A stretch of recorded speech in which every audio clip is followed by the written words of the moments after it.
Para cualquiera de nosotros como colombianos, pero también como profesionales de la salud mental, las preguntas vinculadas sobre el impacto de la guerra en las personas y las comunidades resultan de un interés que va más allá del impacto académico. También se plantean preguntas acerca de modos diversos de abordar esas situaciones y de permitir la reconstrucción. También cómo entender el impacto diferencial y la capacidad para reconstrucción de poblaciones distintas. Por este interés ya en particular mío académico, estuve visitando el Cáucaso en septiembre del 2021, cuando se acercaban situaciones difíciles que sin embargo han superado las expectativas que teníamos, con la invasión al territorio ucraniano y la continuación de situaciones de conflicto que tienen una historia muchísimo más prolongada, 100 años, 80 años, 50 años, y también en el 2005 y en 2008 y en el 2014. Con ocasión de esta situación, le solicité a Oleksiy Okidak que participara en mi clase en la Universidad del Rosario vinculada con aspectos de conflicto armado y en particular al inicio de precisamente esa situación de cerco, en el cual él se encontraba refugiado en su territorio propio en Kiev.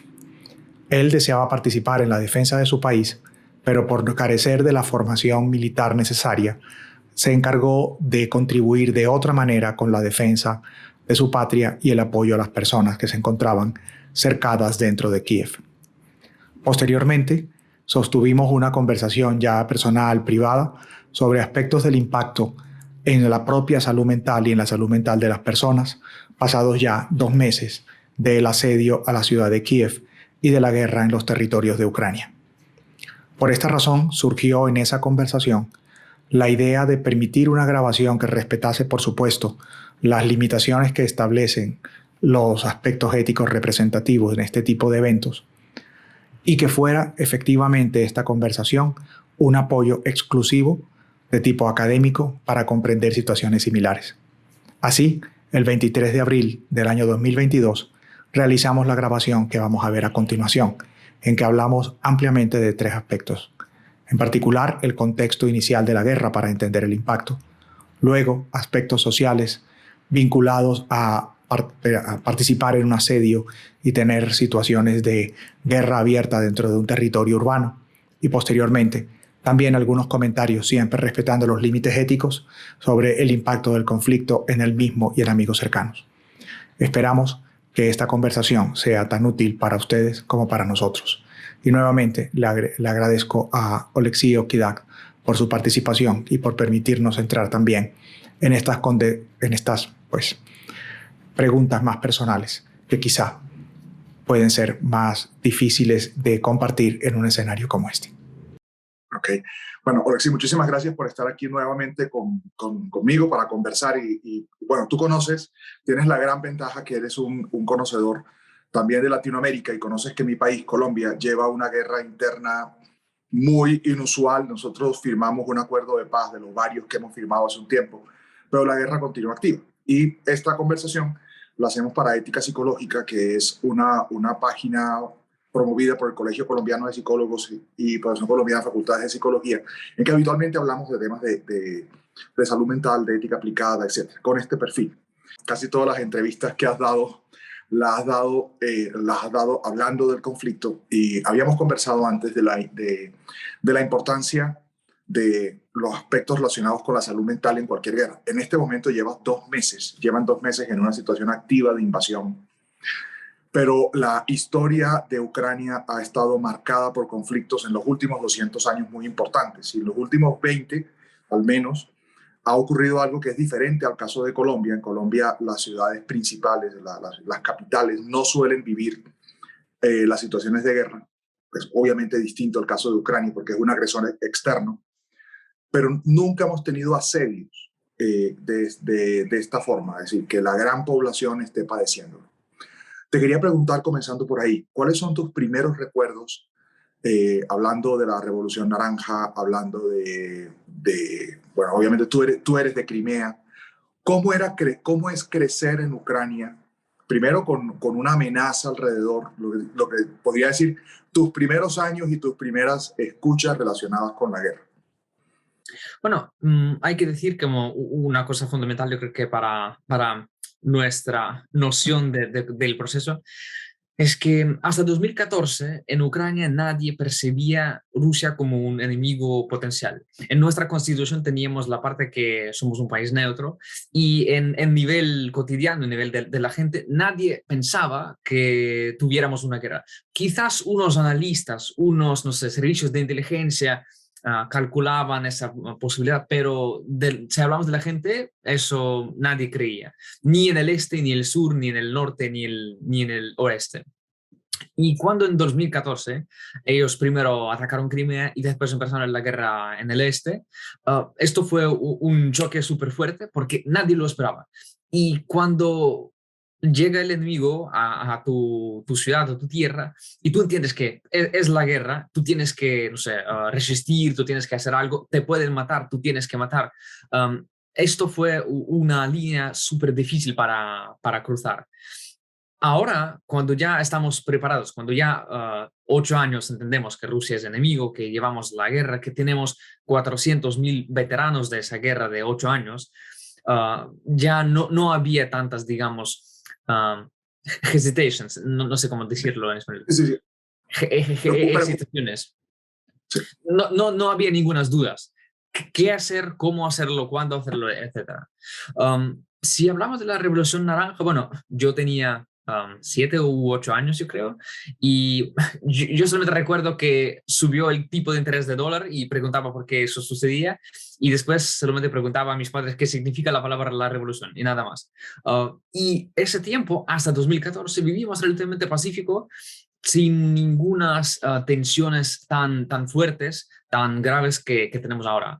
Y ya después de la revolución, vivimos en ese estado de la guerra. Yo creo que ahora Ucrania vive esos últimos 8 años y va a vivir más décadas en un estado que yo creo que está bastante cerca de lo que tiene en Israel, con la amenaza casi constante de una guerra o de un acto de violencia que puede ocurrir en tu ciudad. Tú, obviamente, no habías nacido cuando cae la cortina de hierro. ¿Qué escuchaste de tus papás, posiblemente, y de tus abuelos, sobre el mundo soviético y el miedo? Para hablar de ese entorno que es tan difícil el bloque soviético. Bueno, yo creo que las décadas de 80-90 ya no eran las décadas de miedo, sino las décadas de pobreza y de déficit total. Es que las épocas de miedo eran como un poco más antes, Sí. primeramente en los años 30-40, durante la época de Stalin, después los años 70, la época de Brezhnev, pero mis padres ya tenían como en esa época 10 años y entonces no percibían ese miedo, ese sistema. Pero los años 80 y 90 eran la época de pobreza totalísima en Rusia, en Ucrania, en todo ese espacio postcomunista. Y por eso mis padres solamente recordaban que, bueno, teníamos no sé, unos vaqueros para todo el año, teníamos que estar en las colas 5 horas para conseguir mantequilla o algo así. Todos los cuentos eran sobre la pobreza. Por ejemplo, mis abuelos compraron una finca para sobrevivir, porque ellos trabajaban en la ciudad, tenían el trabajo, pero no les pagaban, entonces compraron una casa en un pueblo para plantar comida y para comer, para sobrevivir. Y así todo el país. Okay.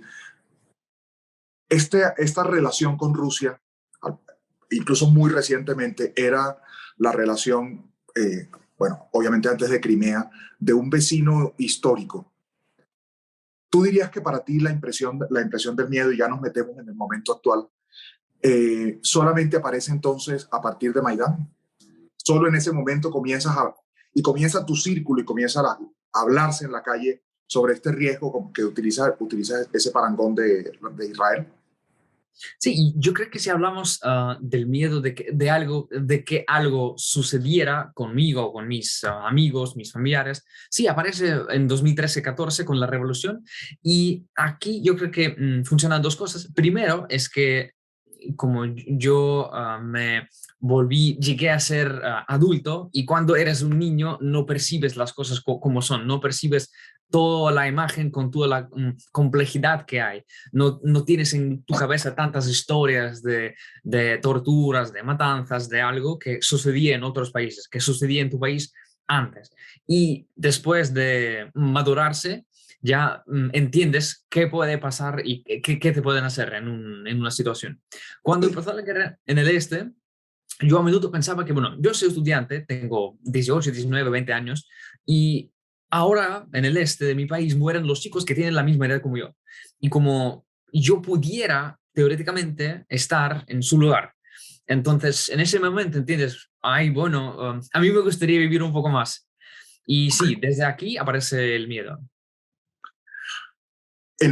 Ya metiéndonos en esta época difícil, ¿cuándo comienzas a percibir el riesgo de, de esta amenaza de invasión? ¿En qué momento tú dirías que el entorno, también tus amigos empiezan a sentirlo? Porque yo en septiembre del año pasado, a mí la verdad la primera persona que me dijo que esto podía ocurrir, me lo dijo un muchacho que vende café ahí, o que vendía café. Yo espero volver pronto a Globus, ahí frente al Hotel Ucrania, porque me vio grabando mi clase y entonces me preguntó qué hacía. Le dije, soy profesor, me interesan los temas de conflicto, y me dijo, deberías volver más tarde. Yo quedé un poco en shock. ¿Eso era una percepción general? Bastante, es que hablábamos de la guerra, yo creo que más o menos de la primavera de 2021, cuando por primera vez Rusia sacó muchísimas tropas a Belarus, cuando sacaron por primera vez muchísima técnica militar hacia nuestra frontera. Después, a finales de mayo, a principios de junio, ellos dijeron, bueno, hacemos un gesto de buena voluntad, volvemos, regresamos nuestra técnica, nuestros militares, pero lo que pasó es que no devolvieron todos los que estaban, por ejemplo, en Rusia Central, los sacaron a Belarus y no volvieron todos, como la mitad llevaron, la mitad dejaron. Sí. Y también no transportaron a su lugar inicial la técnica. Entonces sacaron los soldados, pero los tanques dejaron cerca de la frontera. Y bueno, ahí no había muchísimo miedo, pero desde el noviembre más o menos de ese año, otra vez de 2021, sí, todo el mundo hablaba de una guerra, pronto o no pronto, posible o no posible, sucede o no sucede, solamente en Donbass o en todo el país, o van a, no sé, van a hacer como un corredor desde Crimea hacia el río Dnipro para sacar agua, etcétera, etcétera. Y yo trabajaba un poco como una persona calmante a mis amigos y les decía, bueno, no pasa nada porque será súper difícil para Rusia, no tienen bastantes fuerzas para ganar la guerra, y si no tienen bastantes fuerzas no van a empezar la guerra, y van a recibir muchas sanciones, etcétera, etcétera. Pero como vemos, había dos mis cálculos, por mi parte, que lo hicieron, y por parte de Rusia, que pudieran ganar la guerra. Okay. ¿Cómo dirías que es la experiencia del miedo que tú vives? A ver, lo que te decían, en Colombia el conflicto se vive muy distinto en ciudades que en capitales. En capitales uno tiene una ilusión de que no está ocurriendo nada. Además, yo vivo en la capital y vivo en una zona que uno diría es mucho más tranquila. Y nosotros nos hemos acostumbrado a eso. Y digamos, las preguntas de salud mental muy frecuentemente es, bueno, es que nosotros tenemos estrés postraumático, pero lo tenemos en la periferia. Y la impresión del miedo no está, aunque esté ocurriendo todo, en las ciudades. Y en las ciudades, y sobre todo, digamos, en los centros más tranquilos de las ciudades, por llamarlo así. Este miedo de tus amigos, y pensando lo mismo, pensando que vamos a hablar durante muchos años, pues el estrés postraumático es lamentablemente la realidad de casi todos los países. Voy ahora para Bulgaria, y Bulgaria tiene una situación distinta, interesante, dura. ¿Cuándo comienza el miedo? ¿Cuándo comienzas a ver? Porque tú tienes bueno, esto es una pregunta más directa. Vamos a ver. ¿Tú crees que tu conocimiento de la historia ha actuado como un factor protector? ¿Por qué tus amigos tienen esta visión, o digamos el público general tiene esta visión de más miedo y tú no? Bueno, es que no sé, sí, creo que mis conocimientos de cero funcionaron porque el miedo apareció cuando tú estás durmiendo en tu cama de forma pacífica y tranquila como siempre. A las 5 de la mañana tú te despiertas por una explosión súper gigante que tiemblan las ventanas y que tiemblan las paredes, y tú entiendes que empezó la guerra.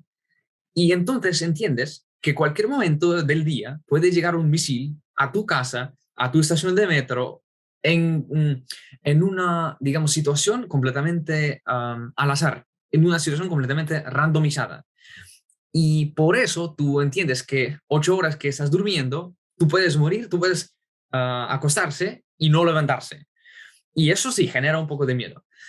Después, cuando ya estás acostumbrado, cuando ya te bajas al sótano, cuando ya escuchas las sirenas, etcétera, y tu sistema psicológico se acostumbra un poco y duermes bien, entiendes la siguiente cosa, que si la ciudad donde estás va a ser ocupada, te pueden torturar, te pueden secuestrar, te pueden llevar al ejército ruso. Por ejemplo, yo soy de Crimea, yo entiendo que cuando un soldado ruso viera mi pasaporte, es ucraniano, donde se escribe, él es de Crimea, Ok, uh, y yo no tengo ni idea cómo van a reaccionar. Como yo soy un niño que junta de Kiev llevó a la guerra, o que yo soy un traidor de Rusia que se fue de Crimea y que ahora está viviendo en Kiev. Por eso, sí, tengo un poco de preocupaciones por mi estado físico en ese encuentro hipotético. Pero en general, cuando vimos ya después la tragedia de Bucha, de Irpin, de muchas otras ciudades, yo como aprendía historia en la universidad, yo veía un montón de imágenes, videos, películas de la hambruna de los 30, de las represiones de los alemanes en la época nazista o de los comunistas. Comunistas no solamente en la Unión Soviética, sino también en China, en cualquier otro país del mundo, incluso en América Latina, en Cuba, por ejemplo. Leía muchos memoires de la gente, muchos libros. Memoires sí se llaman. no, Memorias de la biografías no, gente, pues, sí. sí, que vivía durante la época soviética. Y entiendes que, bueno, ya todo lo que sucede ahora, tú has visto en el siglo XX, ya sucedía, ya quemaban la gente, ya violaban las mujeres, ya, no sé, destruían las casas por completo, y todo eso sucedía en ese mismo lugar donde estoy ahora, hace 20, hace 30, hace 50 años. Y por eso, bueno, entiendes que finalmente la Segunda Guerra Mundial terminó. Y eso también va a terminar y vamos a ganar. Y por eso yo creo que tengo un poco menos miedo de que mis compañeros.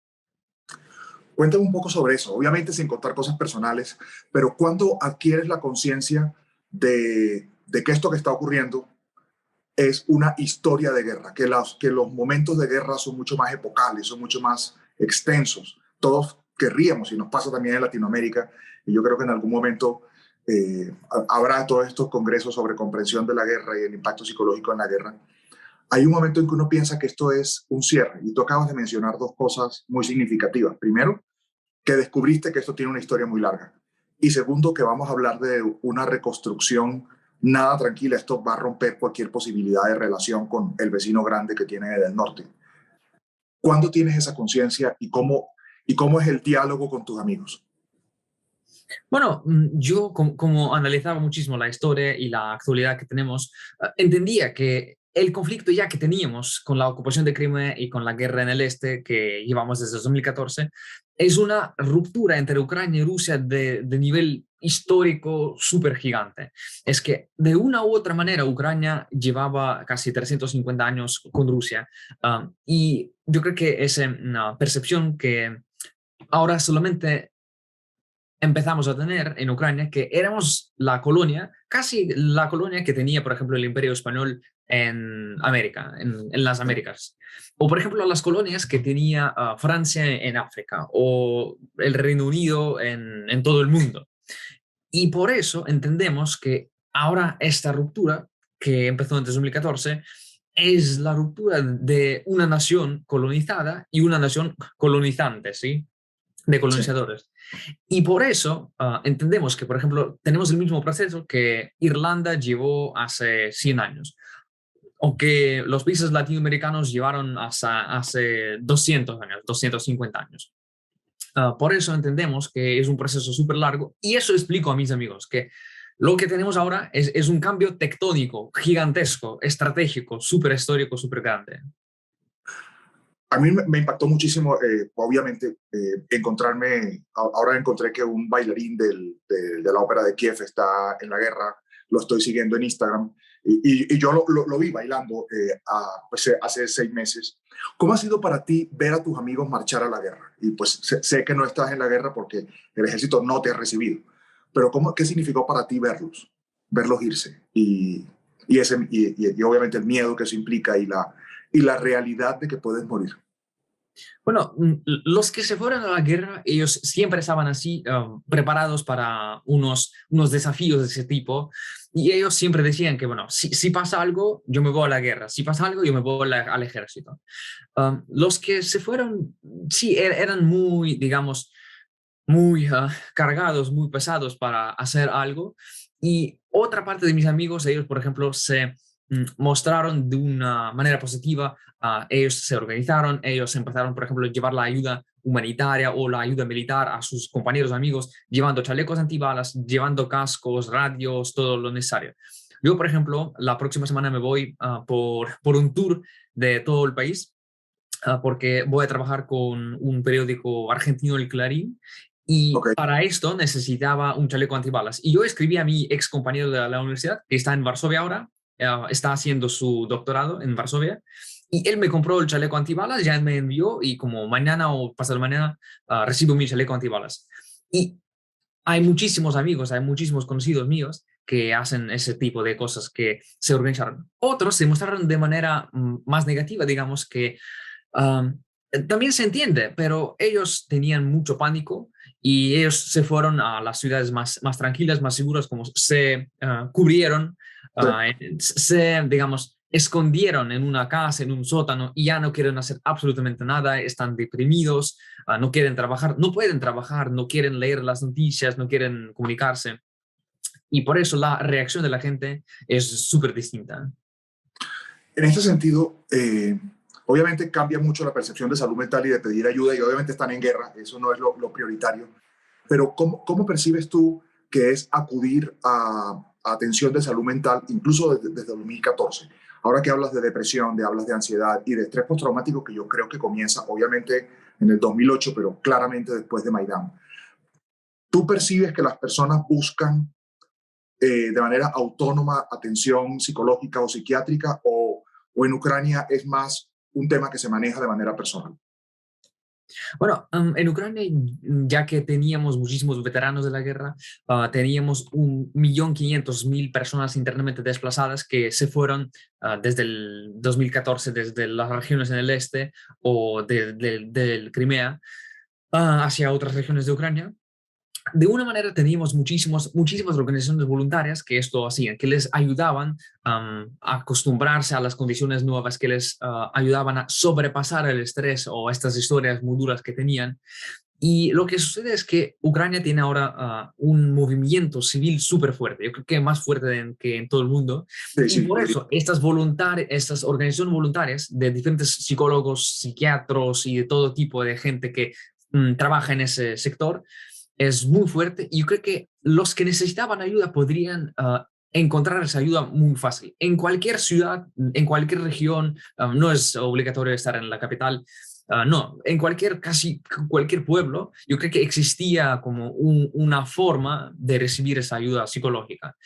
Pero al mismo tiempo, yo creo que somos bastante resistentes, y la gente que tenía estos problemas mentales, se buscaba algunos quehaceres en otras esferas. Por ejemplo, tenemos muchas historias de los soldados que se convirtieron músicos, se convirtieron empresarios, se convirtieron, no sé, doctores, se fueron a las universidades, etcétera, etcétera. Entonces, ellos teniendo posibilidades de hacer como cualquier cosa, encontraron para ellos mismos algunas formas como vivir, como sobrepasar esa situación. Y lo que pasa es que al nivel gubernamental y también al nivel social, digamos, para los veteranos o para la gente afectada por la guerra que llevamos, existían muchísimas oportunidades para hacer cualquier cosa. Tú eres un ex soldado y quieres aprender, no sé, programar, cualquier ciudad, cualquier hora, cualquier día, gratis, todo disponible. ¿Quieres, no sé, aprender en la universidad? Pues súper fácil. ¿Quieres aprender cómo, no sé, hacer vajillas del barro? Pues Y por eso la gente en general, la sociedad ucraniana en general, cuidaba bastante a esas personas y les ayudaban muchísimo de todas las maneras posibles. Es decir, tú percibes que la atención a los veteranos siempre ha sido organizada, bueno, siempre, desde 2014, la atención de veteranos ha sido una prioridad tanto del gobierno como de la sociedad civil. De la sociedad, sí, porque teníamos muchísimos flash mobs. Sí. Había un flash mob gigante por todo el país que cuando estás caminando por la calle, poner tu mano en tu como corazón cuando ves a un militar, como decir gracias a él por su servicio. Y eso hacía todo el país. O en diferentes fiestas nacionales siempre teníamos como unas marchas de veteranos y había centenas de miles de personas que estaban les gritando, aplaudando que gracias, por favor. Yo creo que les podría enviar los videos del 24 de agosto, del Día de la Independencia, para que vean cómo es esa percepción de la gente, de la sociedad, de toda la sociedad, tanto el gobierno como las organizaciones civiles y la gente común, de esa gente que fue afectada por la guerra. Porque sí, pues, antes de la pandemia estuve conversando con gente en Estambul y la conversación que tenía la gente joven en Estambul era si la guerra civil iba a ser antes o después de las elecciones en Turquía. Y todos estaban pensando en emigrar. Estambul es una ciudad que recibe permanentemente gente de todas partes. Tú conoces el caso colombiano, somos crónicamente emigrantes, la gente joven se va. Hay un tema también vinculado de identidad, nosotros no tenemos esa fuerza. Ustedes, además de esa fortaleza cultural que es evidente y que impacta, y también, digamos, mi curiosidad académica por el conflicto postsoviético está también vinculado a ese modo distinto de ver el conflicto, sigue estando muy presente la idea, me quedo en la gente joven, aunque ahora pues técnicamente no pueden salir, pero la idea del patriotismo, la idea de me quedo y reconstruyo mi país, tú percibes que ahora es mucho más fuerte porque están hablando de una reconstrucción que puede durar décadas. ¿Cómo ves a tu generación pensando en eso? De verdad es súper fuerte porque, por ejemplo, yo ya tengo unos amigos que están buscando oportunidades para participar en esa reconstrucción ahora, mientras llevamos la guerra ahora no terminada.